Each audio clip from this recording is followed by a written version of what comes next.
Well, hello everybody. Welcome back to the Sidelines Production Podcast. We're going to be going over a lot of recapping. Of course, we know tonight, 8 Eastern, we'll be having if Game 3 over a tied series over the NBA Finals involving the Denver Nuggets.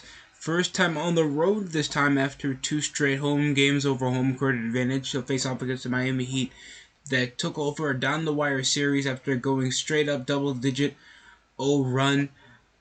Literally just having a momentous second half. Jimmy Butler playing out of his mind. Bam Adebayo taking advantage of the defensive mistakes out of Nikola Jokic. And of course, just foul trouble off the wazoo. A more undisciplined Denver Nuggets team. I think the Miami Heat have equaled out because we know the Nuggets were going to win Game 1. But latter parts of the series, we knew it was winnable if the Miami Heat just could figure out their game plan and just lack of defensive depth that they have around the floor, because we know it's just Jamal Murray and Nikola Jokic. But they need a third guy to try to signify their second unit, and that got to be Michael Porter Jr., whether you guys like it or not. But you know, we got other headlines out of the NBA Finals, still involving the NBA offseason, knowing if Kyrie Irving will be recruited by LeBron James, and this has been teased over the past 2 seasons since he's been unhappy over with the front office involving the Brooklyn Nets and his departure, getting traded for Spencer Dinwiddie, Dorian Finney-Smith, and a couple late round second round picks, around like 3 second round picks, to get Kyrie Irving to go to the Dallas Mavericks to try to make a 1-2 punch rental to contend and not make the playoffs after the Dallas Mavericks were a reported 5th seed with Luka Doncic that was putting up like league MVP numbers. And now LeBron James is issuing to possibly recruit former Cavaliers teammate Kyrie Irving. I'm still conflicted over the standpoint because Kyrie Irving is around still his prime age. LeBron James has been at least a certified secondary option when it comes to how he could lead over a contending team, and we don't know how much that's going to press the cap for the Lakers, knowing they've had structural roster issues for the past few seasons, now having a competent offense, knowing Austin Reeves have emerged out of a show-out season for himself. We know what we can get with Jared Vanderbilt on the defensive side of the ball. It's just a lot of, innate youth that the Lakers could actually use to benefit their team, and Kyrie Irving to just be that primordial ball handler to just help out over in the starting rotation, just so LeBron can just be less overly reliant, because around the postseason he still was averaging around 29 points, even in his last series game where he dropped over 40, was just getting outclassed by the Denver Nuggets. Just he was too sluggish to get over in the rotation. The team was just so uncoordinated. They just had a lack of chemistry when it had come to moving out the ball, when it comes to, Jamal Murray outscoring them. A lot of rotational pieces that the Nuggets were just more used to playing around with. And knowing Kyrie Irving just has a standable amount of, options around this offseason. LeBron James always been the favorable asset for him to go to. Knowing how much Kyrie wouldn't mind trying to have a contendership with the guy that won him his championship to begin with, even when it came to burning as many bridges as he can, like he did over with Boston, thinking he was going to be on the long term with a contending team. When he had the coach, he had the franchise, already a withstandable long term and notable franchise like the Boston Celtics that are accused to be racist for some apparent reason. And then the depth out of future superstars like Jaylen Brown, Jason Tatum, good rotational pieces that could actually start over a team like Marcus Smart and Al Horford when they thought they had a re-emerging piece that was actually an all-star out of Gordon Hayward, and then they were actually still drafting well and getting good players like Robert Williams. Like, you let that all go, then burnt a bridge over after, offensive hiccups in the postseason. Then went over to Brooklyn, had good regular seasons, had crappy postseasons. And now he wants to try to go edge back his time because he's aging. He's an aging starting guard. I know he wasn't that bad over in Dallas, and he had some good shutout performances. But there's only so much Kyrie can do over the one side of the ball that could actually be preempted to help over, because you got Kyrie, Anthony Davis. We know D'Angelo Russell's possibly gonna have at least a 1 year standout still with the team. That's all I'm expecting. I have very low expectations for the Lakers offseason. I really do. When it comes to like other news, this is what LeBron James does. And one NBA source who worked with LeBron says he can't help himself. Same for Kyrie. The latest example, the report on Monday, The Athletic, that Kyrie Irving, an impending free agent, reached out to the former teammate to see if LeBron James has any interest in joining it for Dallas. So they're thinking LeBron would have any sort of interest to try to join him over on Dallas. And the source of that is already unbecoming for Kyrie Irving, because LeBron already has so much to do over in Dallas. He's already a Hollywood star, a marketable figure, especially with his connections over in Hollywood. He's already over in a big market franchise that he already has a primordial super all-star player with Anthony Davis. And his son's there. His family's there. So I don't know what type of preempted momentum you can have over trying to get LeBron to go to Dallas when there's only so much he can do over in Dallas. And that means that just got to change over his entire situation. So that's already a questionable option for LeBron James to even go to, depending if he's even trying to go to Dallas. That doesn't even make sense. This is about telling Lakers general manager Rob Pelinka that he's not taking a discount, and about LeBron James trying to create a leverage. There are ironies stacked on top of ironies here. First, it was Kyrie years ago that dashed out of Cleveland shortly after helping LeBron James and the Cavaliers win. I don't know how you put that in separate terms. Like, they're two different entities. Like, help LeBron James and the Cavaliers. You mean help LeBron James and the Cavaliers to win a championship? Then exit. Many called it betrayal, following a passive-aggressive, outright aggressive short at LeBron. And plus, have you guys been seeing these podcasts? A lot more NBA players are making podcasts. Not just retired NBA players like Gilbert Arenas. You're seeing guys like Paul George, Trae Young. I already saw him issue a trailer over with his podcast. Like, why do you need one? This is just to issue your own echo chamber. I understand there's always a lot of heat and narratives appointed over the NBA media, but you're like millionaire, bro. Like, mind your own business, make your bread, hoop, get better, win a championship, you're set for life. Nobody needs to hear your voice all because of an appointed narrative that you don't have to force yourself with. And plus, you're just giving the media more leverage over whatever terminologies that you can't explain when it comes to your own podcast. It's so cringe, by the way. I can't get used to that. I'm sorry. I can't get used to that.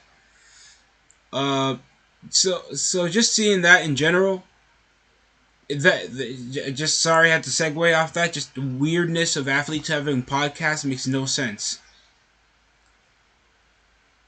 Irvin never found a remotely similar level of success after his time over, like I explained, over in with the Celtics or the Brooklyn Nets, when he even tried to make a big three when James Harden got forced out the window for Ben Simmons over 1 year after failing to get around the Milwaukee Bucks. Kevin Durant went over to Phoenix.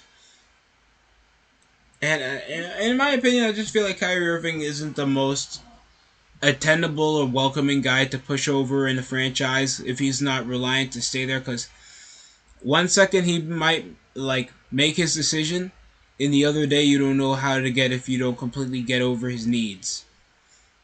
And I don't know if he's matured because there's been issues over, the COVID situation, or him being the top guy, or him trying to make a reliant franchise success, and it just comes up to mediocrity, postseason failure, or now he's trying to leech out with chances to make it over to LA. And the consolation prize is probably getting D'Angelo Russell, and I don't know if that's really going to compensate over a guy that's still exiting an alpha max deal, about to be a free agent soon after literally getting traded over for most of the rotational primary pieces over a Maverick starting rotation, and now we got to set up for only D'Lo. I think it's going to be more than D'Lo if this is an ensuing trade, or this is just going to be a lot of cap space over for still in his prime Kyrie Irving that can only play one side of the ball. So I have low expectations. Going over in baseball, currently still the best team in baseball, 44-19 Tampa Bay Rays, above the 37-23 with a simple rating system of 06, 1.0 over the New York Yankees after just getting mollywopped by the White Sox last night. And I gotta say, this is coming from the heart, guys. Even though the AL East is literally the most competitive I've ever seen it, and I'm blessed to see, the Boston Red Sox still bottom five, even though they're one game above 500. The Yankees are not going to be World Series contenders, and I'm being honest. If we just struggle around a six start no hitter involving a White Sox pitcher, what make you think out of your wildest dreams like we're gonna get anywhere? Lucas Giolito went 5 for 6 with a no hitter this series. We weren't even going over RBI double until they pushed their reliever through. What were they doing? Gleyber Torres and Giancarlo Stanton felt nowhere to be seen, bro. Josh Donaldson had 1 RBI and a Trey Donaldson, please. Get him off the team. He was the best player. White Calhoun had 1 base hit out. And IKF closed out after 2 straight homers coming from Donaldson. I don't even know how to start it, because it feels like sometimes our offense can close out and still be high scoring after we were coming out of 4 or 5 games hitting 5 home runs. Our slugging isn't the issue. Our batting is the issue. In dealing with pitchers that actually know their system, we can't have IKF. We can't have Donaldson outplaying Stanton and IKF with mediocre with base hitting so off the wacko, bro. And the win probability was majority on us, and we didn't even score until the 8th inning. Donaldson, good shit. He had a third base out, literally off his one leg, sliding that over to the first base for an out. He was tremendous. Even that one sliding sacrificial off Anthony Volpe, very so close over to get that safe second base, but no. And it just felt like Gleyber Torres can't hit anything but the oxygen ZO2 and spirits of the Lord and Savior Jesus Christ. Like that was just mediocre hitting. Now I don't want to be completely negative, because this is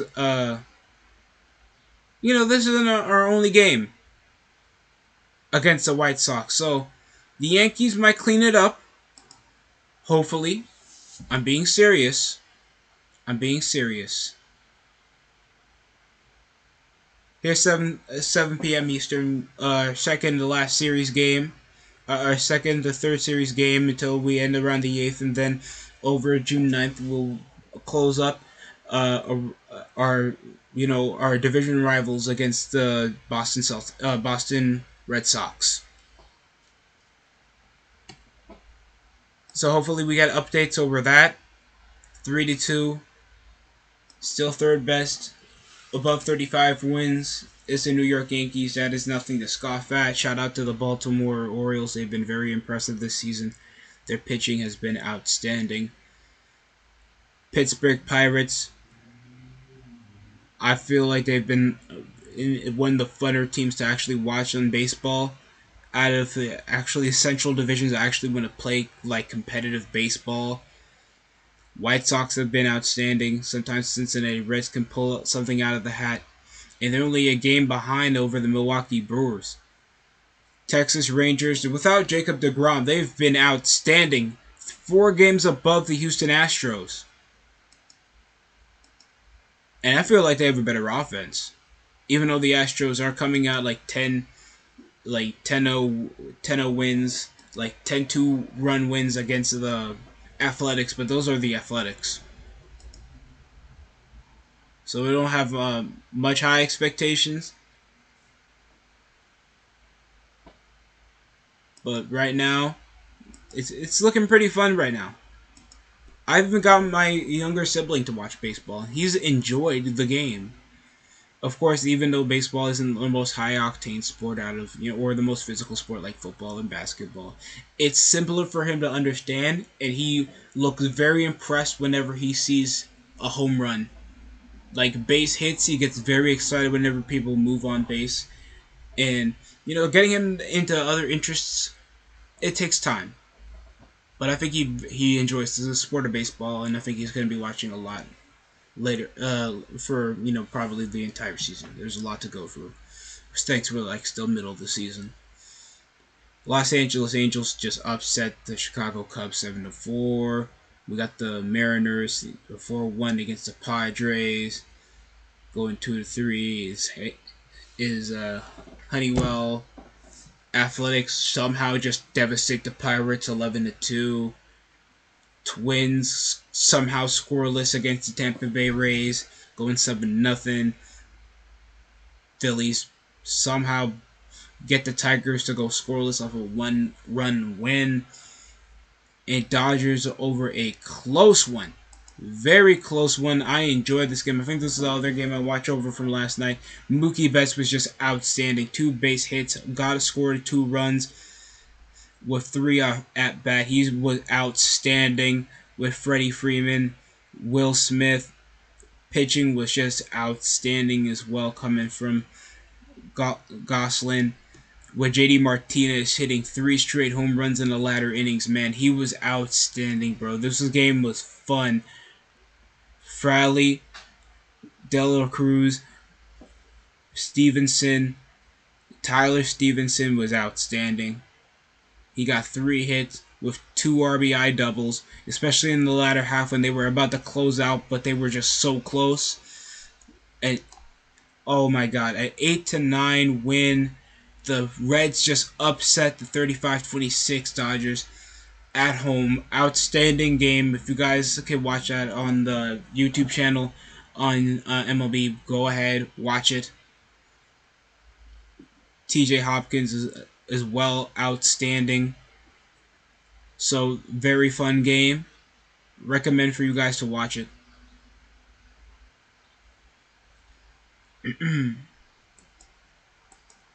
So that's practically a lot of news other than the NFL news that we also have. Dalvin Cook is still over in free agency market, knowing his options are pretty split to still be a perennial contender, knowing that Madison is possibly going to be the starting halfback for the Minnesota Vikings for the near future. I don't have any pessimistic takes there, knowing the Vikings been trying to get some moves going. But knowing Dalvin Cook, I think he's just waiting patiently because we're still moments until we even hit preseason, summer training. Really don't get much hyped up until we're in July, until we actually get gelled over, who's gonna be making some moves, who's gonna be off, gonna be the most, prime picture on paper team to try to take over the division, or at least who's gonna be the top team in football. And knowing a lot of teams, there's only so much you can take with Darius Shepard on the Chargers, Rashad Perryman somehow got signed over to the Colts. And the Vikings have been obviously still trying to save face and be a contender after losing their starting halfback. And Russell Okung just retired. And Leonard Floyd, coming from the Los Angeles Rams, just got signed over to the Buffalo Bills. 7-year veteran, over a 1-year extension, being an unrestricted free agent around next season. So I wonder how he'll be, knowing knowing his production. He's been a consistent start. Played over 50% over his snaps. Bit decline over his production, but he's been still exceptional, averaging around 9 sacks, 59 tackles. And not really with his best season since 2020, knowing he's aging around the linebacking position. But still can be effective over very smack mouth zone aggressive defense, and needing that midfield to try to restrict over that yardage with the veteran presence of Leonard Floyd that can also be a great pass rusher to surprise over the blitz. Leonard Floyd was actually a good pick over free agency to get for the Buffalo Bills to actually improve that defense, because you guys saw how they got smackmouthed by the Cincinnati Bengals. And I don't know what other information we have over Isaiah Rodgers after being cut from gambling. And just recently getting now $2 million. So we're only going to get what we get, and we're not going to get upset, because that's how much we're getting out of all this. But back to Dalvin Cook. If we got any headlines off Dalvin Cook. By the way, might be streaming Game 3 of the NBA Finals over on this channel for the first time. So if any of you guys are a regular subscriber of the DST show, love you guys to pop in so we can actually grow this channel as well. Also, we'll still be uploading over on the DST show. Just we'll try to get used to the consistency thing, knowing I have to do 2 channels this time. So it's been the Dallas Cowboys that's been offered to either make a move to land Dalvin Cook. After getting rid of Ezekiel Elliott, we still don't know where Ezekiel Elliott's going to sign. Denver Broncos been either teased to make an interest, knowing their rushing history with injuries, or the New York Jets, knowing like their rookie rushing leader got hurt, and they're possibly not really confident over their offensive line, and getting that veteran presence to possibly lead if something goes haywire could make a move. So Dalvin Cook, we'll get further news on him later. Ezekiel Elliott, by any hand, he still hasn't been, a surefire immediate signing for any team. Not even the Washington Commanders, I do not want to touch that. Nope. Absolutely not. I'm not going to touch that like I wanted to touch that racial slur I kept for years.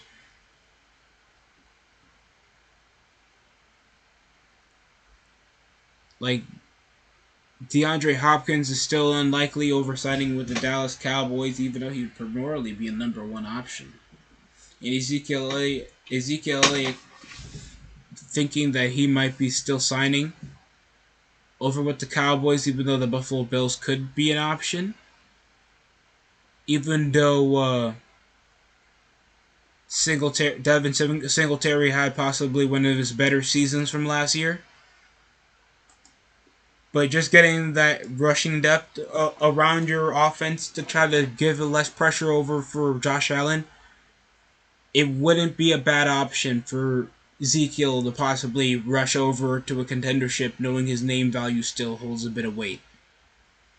And he's not particularly bad, but I feel like he wasn't worth the value over his max contract that he had before Dak Prescott, knowing they were more patient around him, knowing his consistency around the postseason. And Dak isn't that good that he really is, but he's not as bad as the top 15 quarterbacks either than him. That he's surely around, but I don't think he's good that people give him credit. So, that's my opinion. Can Ezekiel Elliott still be used around this league? Possibly, but that injury history and that conditioning still is an issue for me. And, trying to see if he can still be over in that all-pro level while having a rotational thing. I don't know if it's going to be like Freeman or Todd Gurley. When Devontae Freeman was on the Falcons and he got, finessed over in the regular season after he lost the Super Bowl, or Todd Gurley. And Ezekiel Elliott has kind of had his tenure over on the league and just shown to be that he's just a better second string that can etch out around the gut knowing his frame and just be a consistent nickel. I don't think he's a good, pass-catching halfback. But I feel like he can be good to try to stretch out over the yardage, and Singletary can be used to. I just feel like the Bills is a perfect option for him. So, we'll see what we get with that. Right now, NBA Finals is tonight. I think the Stanley Cup. I heard it was just like a 7-2 Golden Knights win to even this. I think they even or take the 2-series lead in the Stanley Cup Finals. If anybody wants to care what's going on over in the hockey world. And I think I got my opinions across what's going on in the NBA, NFL, and some Major League Baseball. Thanks for watching Sidelines Productions podcast. That's episode 2. I'm gonna wrap this up as quick as possible. Hopefully, we can get a guest on as soon as possible, so for a future episode, so we can get more insight from other people. Thanks for watching. Hopefully, you enjoy the rest of your day. That's it for me. I'm gonna take my Tylenol.